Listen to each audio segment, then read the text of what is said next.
আসসালামু আলাইকুম ভিউয়ার্স, কেমন আছেন সবাই? আশা করি সবাই অনেক অনেক ভালো আছেন।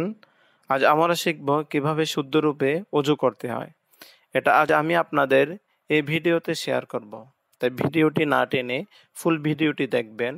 চ্যানেলে নতুন হয়ে থাকলে অবশ্যই চ্যানেলটিকে সাবস্ক্রাইব করে পাশে থাকা বেল আইকনটি বাজিয়ে দিন, যাতে আমার নতুন কোনো ভিডিও এলে আপনি সবার আগে নোটিফিকেশন পেয়ে যান। আর যারা অলরেডি সাবস্ক্রাইব করেছেন তাদেরকে অসংখ্য ধন্যবাদ। চলুন কথা না বাড়িয়ে শুরু করা যাক। ওযুর সঠিক পদ্ধতি।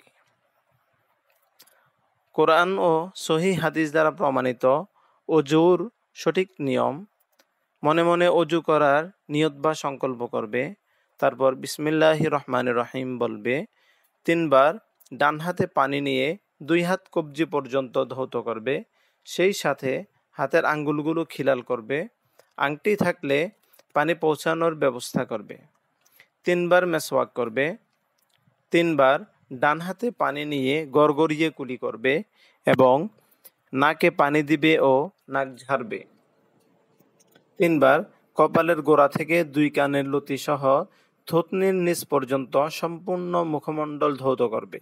তারপর ১ অঞ্জলি পানি নিয়ে থুতনির নিচ দিয়ে দাড়ি খিলাল করবে।